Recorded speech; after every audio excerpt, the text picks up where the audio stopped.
नमस्कार, स्वागत है आप सभी का। मैं हूं आपके साथ कुमार कुणाल धीरज। आप देख रहे हैं स्टेट लाइव। सबसे पहले बात करेंगे बिहार की। बिहार के मुख्यमंत्री नीतीश कुमार ने पटना के पटेल भवन पहुंचकर गृह विभाग और आपदा प्रबंधन विभाग का निरीक्षण किया और अधिकारियों को आवश्यक निर्देश दिए।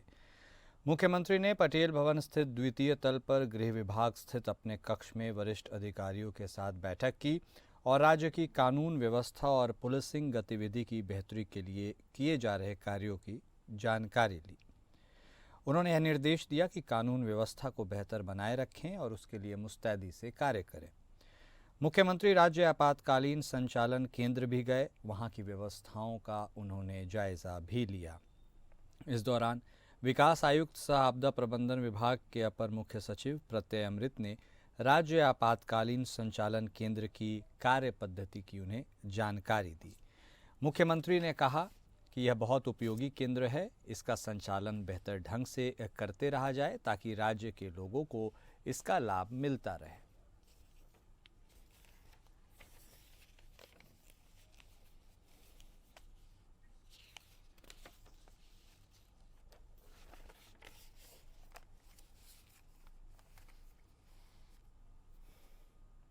कांग्रेस नेता राहुल गांधी ने दरभंगा में एक जनसभा को संबोधित करते हुए केंद्र सरकार और प्रधानमंत्री मोदी पर जोरदार हमला बोला। उन्होंने कहा, देश में 24 घंटे अत्याचार हो रहा है, पेपर लीक हो रहा है, युवाओं को बोलने नहीं दिया जा रहा है। जातीय जनगणना सही तरीके से होनी चाहिए। राहुल ने कहा, देश की 90% आबादी को कोई महत्व नहीं दिया गया है। Senior bureaucracy, medical system, education system और डॉक्टर्स में आपके लोगों की संख्या लगभग 0 है। उन्होंने कहा, आपका ध्यान इधर उधर की बातों से भटकाया जाता है, लेकिन आपको एकजुट होना चाहिए।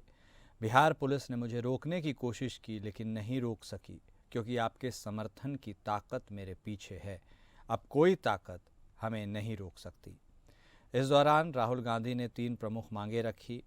राहुल ने कहा, देश में जातीय जनगणना पूरी पारदर्शिता से हो, प्राइवेट यूनिवर्सिटी में दलित, ओबीसी और आदिवासी को आरक्षण मिले और दलितों और आदिवासियों को उनके हक का आर्थिक लाभ सुनिश्चित हो। राहुल गांधी ने कहा, लोकसभा में हमने प्रधानमंत्री से कहा कि जातीय जनगणना कराई जाए, संविधान को सर्वोपरि माना जाए। हालांकि यह सरकार लोकतंत्र, संविधान और जातीय जनगणना के खिलाफ है। यह अडानी अंबानी की सरकार है। इस बीच राहुल गांधी की प्रशासन से भी टकराव हो गई थी। राहुल गांधी दरभंगा दौरे के दौरान दलित और अल्पसंख्यक समुदाय के छात्रों से मिलना चाहते थे, लेकिन प्रशासन ने उन्हें छात्रावास में प्रवेश की अनुमति नहीं दी। उन्हें टाउन हॉल में बातचीत की इजाज़त मिली थी, लेकिन वे पैदल ही छात्रावास पहुंचे और वहां 5 मिनट का संबोधन दिया। इससे पहले उनका काफिला ललित नारायण मिथिला यूनिवर्सिटी कैंपस से 3 किलोमीटर पहले ही रोक दिया गया था। प्राइवेट इंस्टीट्यूशंस में, प्राइवेट स्कूल्स और कॉलेजेस में रिजर्वेशन अति पिछड़ा का, ओबीसी का, दलित का, आदिवासी का।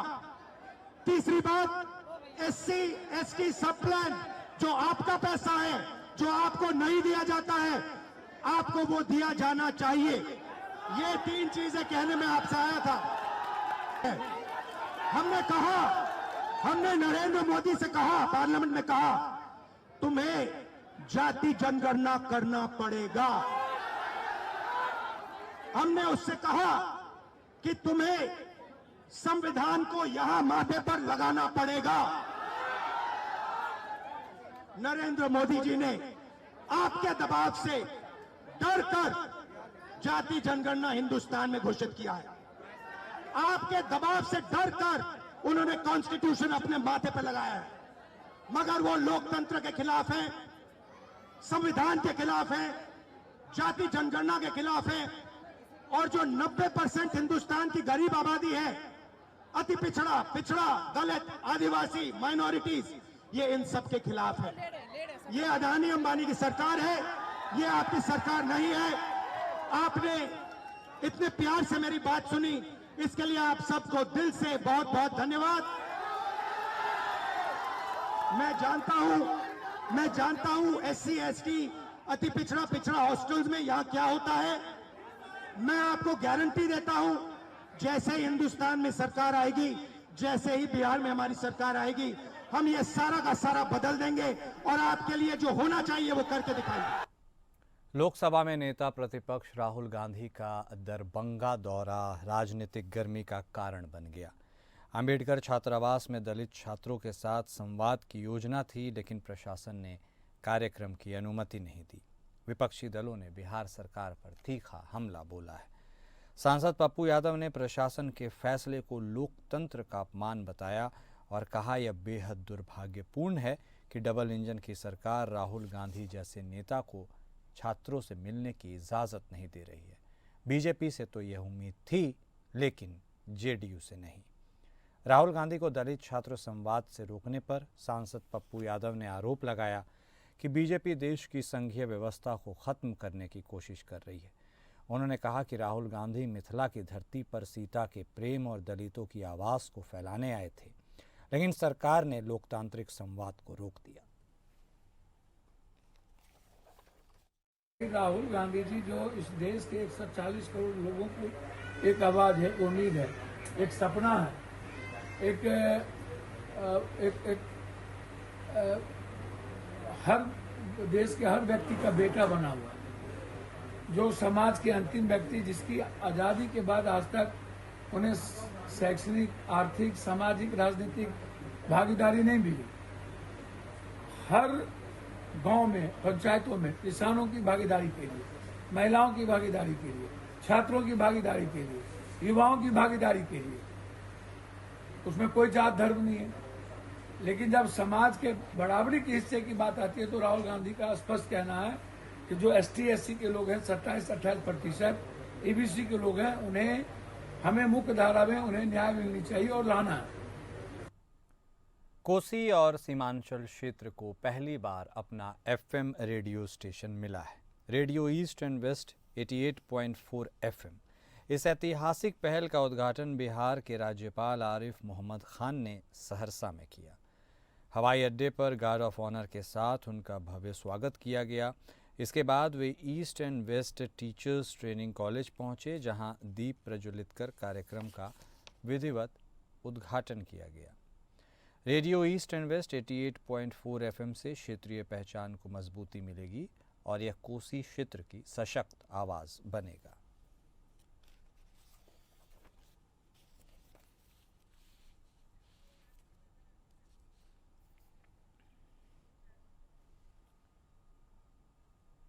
बिहार के हाजीपुर में महात्मा गांधी सेतु के पास एक अनियंत्रित वाहन ने महुआ विधायक मुकेश रोशन की गाड़ी को टक्कर मार दी। इस हादसे में महुआ विधायक घायल हो गए। दुर्घटना में घायल मुकेश रोशन को इलाज के लिए सदर अस्पताल ले जाया गया, जहां उनका इलाज चल रहा है। यह घटना महात्मा गांधी सेतु पाया नंबर 30 के पास हुई। उनके सहयोगी द्वारा घायल अवस्था में महुआ विधायक मुकेश रोशन को इलाज के लिए सदर अस्पताल लाया गया, जहां उनका इलाज जारी है। विधायक की स्थिति खतरे से बाहर बताई जा रही है।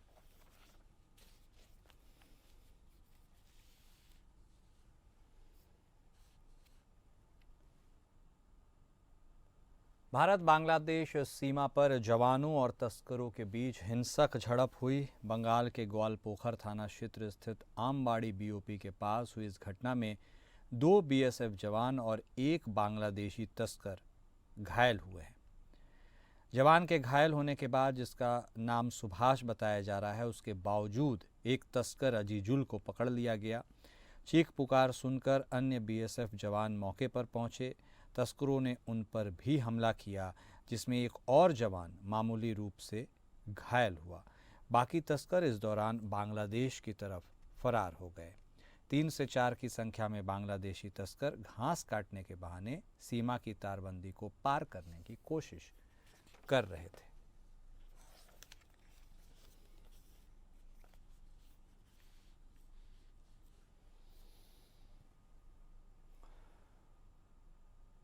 बिहार की राजधानी पटना से एक बड़ी खबर सामने आ रही है, जहां पर पटना के बाईपास थाना के पास बुलेट पर सवार एक युवक को अपराधियों ने गोली मार दी।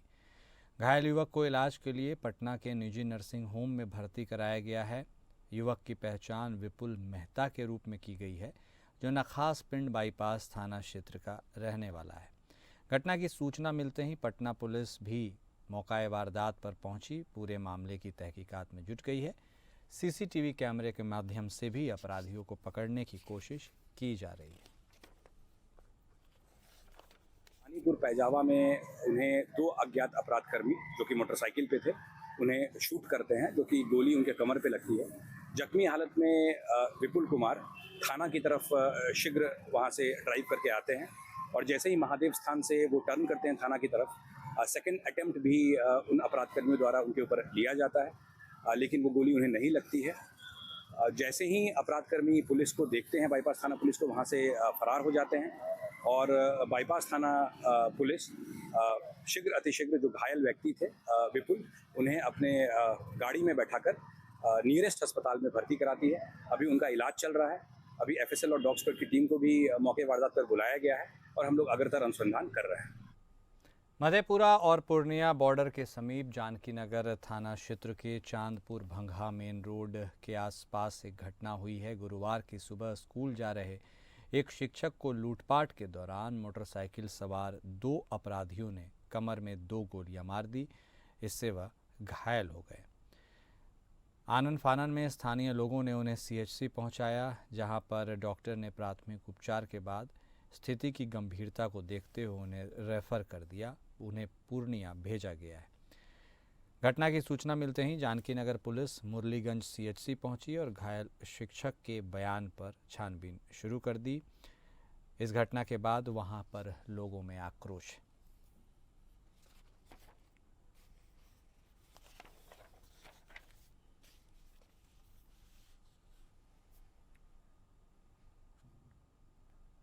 जमुई में लाख प्रयासों के बावजूद भी सड़क दुर्घटना में कमी देखने को नहीं मिल रही है। लगातार सड़क हादसे में आए दिन लोग काल के गाल में समा रहे हैं। ताज़ा मामला जमुई शहर के पंच मंदिर के समीप का है। ऑक्सफोर्ड पब्लिक स्कूल में कार्यरत शिक्षक विनोद कुमार सिंह की गुरुवार सुबह एक भीषण सड़क दुर्घटना में मौत हो गई। यह घटना उस वक्त हुई जब वे साइकिल से अपने घर से स्कूल जा रहे थे। पंच मंदिर के पास एक तेज़ रफ्तार ट्रक ने उन्हें कुचल दिया।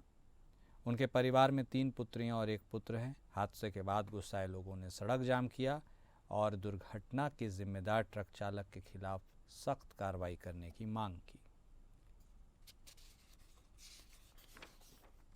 दूसरी बात एक चीज़ और कहेंगे, आज से कुछ दिन पहले 8 बजे एंट्री टूटता था तो वो बढ़ के 10 बजे हो गया।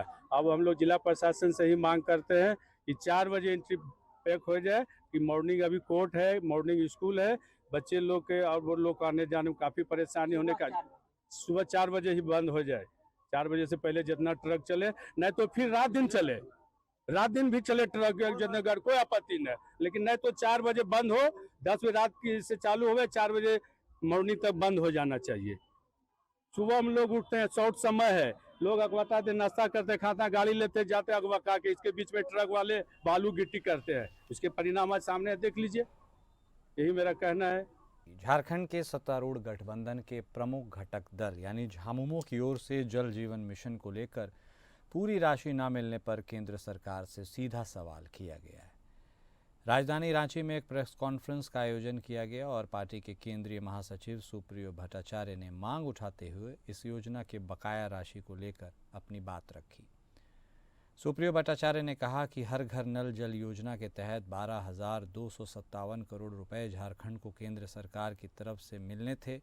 हालांकि पिछले 5 वर्षों में राज्य के हिस्से का बकाया 6,200 करोड़ से ज़्यादा हो चुका है। बावजूद इसके केंद्र सरकार की तरफ से अब तक कोई पहल नहीं की गई है और आखिर में सीएम हेमंत ने खुद एक बड़ा निर्णय लिया है। मुख्यमंत्री ने कहा है कि झारखंड अपने बकाये के लिए ज़रूरत पड़ी तो आंदोलन भी करने से पीछे नहीं हटेगा। उन्होंने कहा कि कई बार केंद्रीय मंत्री सीआर पाटिल को पत्र भेजा जा चुका है, बहुत जल्द ही उनसे मुलाकात भी किया जा सकता है। झारखंड का खनिज आप लेकर जाते, उसका पैसा नहीं देते। हम पानी पहुंचाने का काम कर रहे हैं, आप उसमें पैसा नहीं देंगे। तो ये योजना चालू क्यों? हमारे राज्य सरकार के मंत्री ने बार बार जल शक्ति मंत्री जो है अभी CR पाटिल, उनको बार बार खत लिख रहे हैं, मेल पर मेल किए जा रहे हैं कि हमको मिलना है, आप समय नहीं दे रहे। हम लोगों ने अपने मंत्री जी को यह आग्रह किया है कि आप दिल्ली जाकर बैठ जाइए। वहीं बोकारो के डुमरी से विधायक जयराम महतो बोकारो पुलिस की कार्यप्रणाली पर उस समय बिफर पड़े जब नावाडीह थाना क्षेत्र में बुधवार की रात एक व्यक्ति की गोली मारकर हत्या कर दी गई। घटना रात की है और उसकी सूचना मिलते ही विधायक अपने अंगरक्षकों के साथ 1 बजे घटनास्थल पर पहुंचे। स्थानीय थाना को खबर की, लेकिन थाना पुलिस नक्सल प्रभावित क्षेत्र और फोर्स नहीं होने का बहाना बनाकर घटनास्थल पर पहुंचने से परहेज करती रही। विधायक जयराम महतो ने कहा कि झारखंड की पुलिस की अजीब व्यवस्था है। यहाँ पुलिस को कोयला में, बालू में, लोहा में कमीशन चाहिए, लेकिन लोग की गोली मार के कोई हत्या कर दे, इससे कोई लेना देना नहीं है।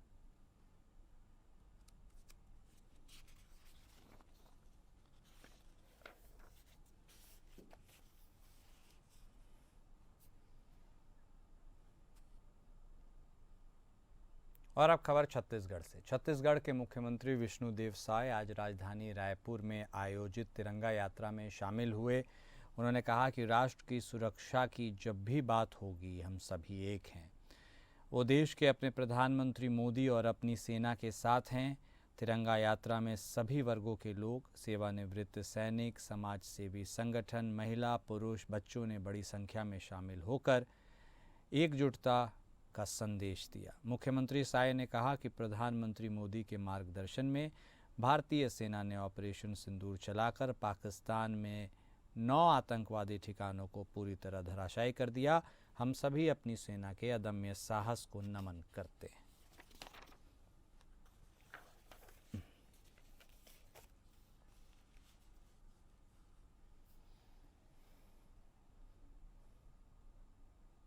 छत्तीसगढ़ में मुख्यमंत्री विष्णुदेव साय की अध्यक्षता में कैबिनेट बैठक हुई। इस बैठक के बारे में किसान, गरीब और उद्योग से जुड़े कई महत्वपूर्ण प्रस्तावों पर इसमें चर्चा हुई। यह बैठक मंत्रालय नवा रायपुर में हुई है।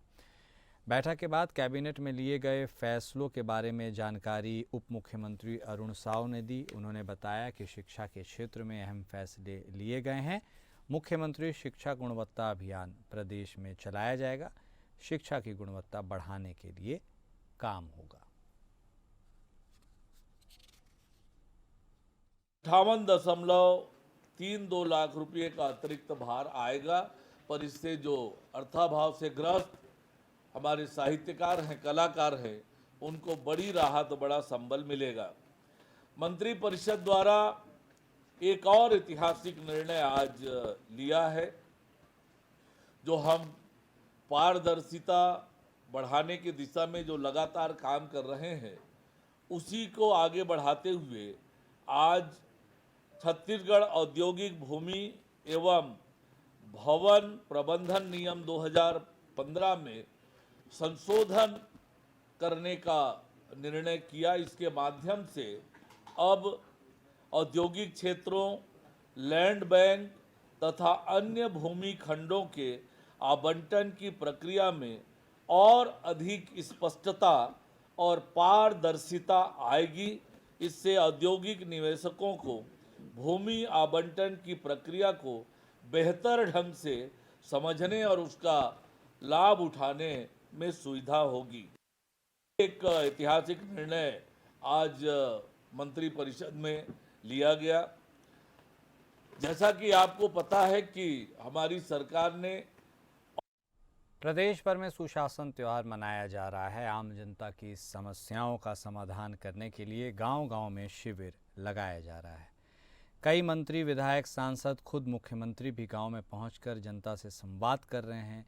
लेकिन छत्तीसगढ़ सरकार ग्रामीण जनता को बुनियादी सुविधाएं उपलब्ध कराने के लाख दावे कर ले, लेकिन बलरामपुर ज़िले में एक ऐसा गांव है जहां आज भी विकास यहां कोसों दूर है। एक तरफ देश चांद पर जाने की तैयारी कर रहा है, तो वहीं दूसरी तरफ चटनीय ग्राम पंचायत के नेहलूपरा में नागेसिया समाज के ग्रामीण नदी नाले के पानी पीने के लिए मजबूर हैं।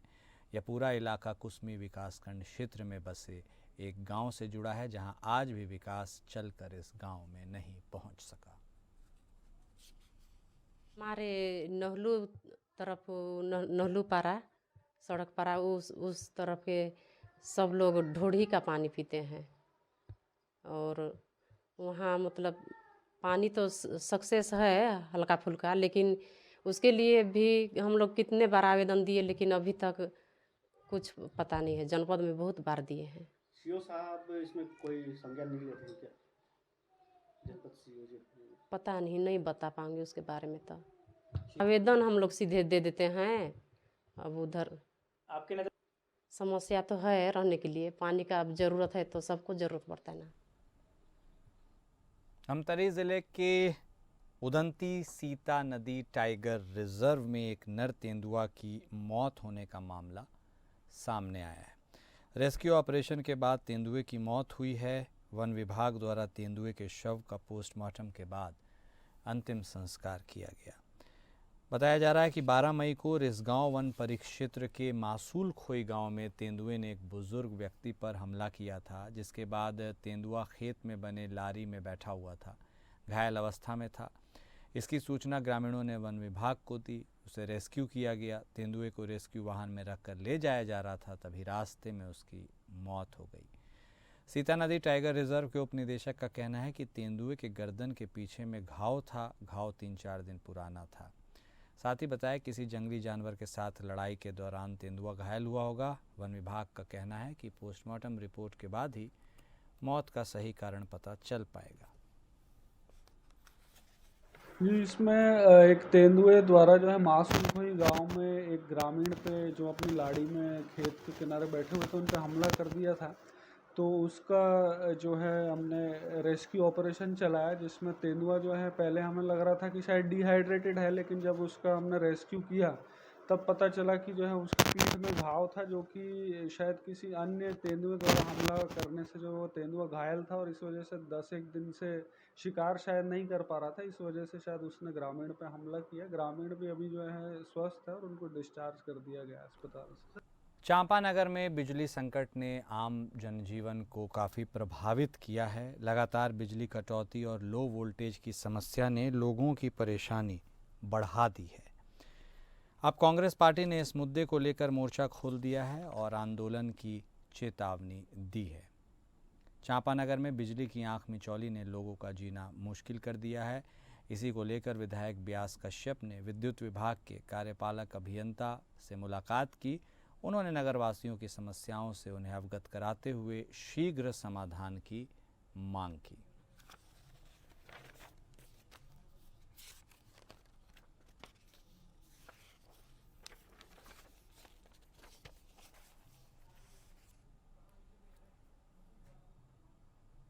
और अब बात करेंगे मध्य प्रदेश की। मध्य प्रदेश के जनजातीय कार्य मंत्री विजय शाह के विरुद्ध कर्नल सोफिया कुरैशी को लेकर अशोभनीय टिप्पणी करने के मामले में बुधवार देर रात करीब 11 बजे इंदौर के महू तहसील क्षेत्र स्थित थाना मानपुर में एफआईआर दर्ज कर ली गई।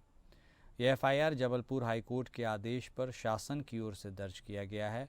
इस दौरान एसपी हितिका वासल और एडिशनल एसपी रुपेश द्विवेदी भी थाने में मौजूद रहे।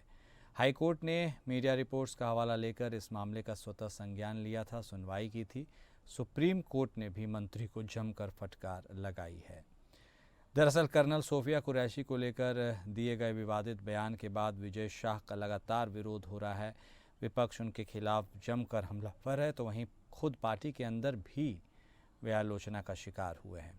विजय शाह के खिलाफ कांग्रेस ने पूरे प्रदेश के जिला मुख्यालयों पर प्रदर्शन कर उनकी बर्खास्तगी की मांग की है।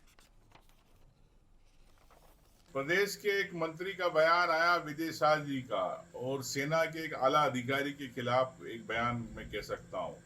मैं विजय शाह जी को कहना चाहता हूं कि सेना का अधिकारी हो या सैनिक हो, उसका कोई धर्म नहीं होता। वो हिंदू मुसलमान के हिसाब से नहीं गिना जाता। उसका सिर्फ धर्म एक होता है, देश। देश एक उसका लिए धर्म है, वो देश के लिए वो लड़ता है। तो मैं समझता हूं कि देशभक्ति उसके लिए महत्वपूर्ण होती है। और ये मजहब की बात बार बार जो भारतीय जनता पार्टी करती है, ये बड़ी निंदनीय है। विजय शाह जी के बयान की घोर निंदा करता हूं और इस पे तत्काल विजय शाह जी को माफी मांगना चाहिए। और स्टेट लाइव में अभी के लिए बस इतना ही। नमस्कार।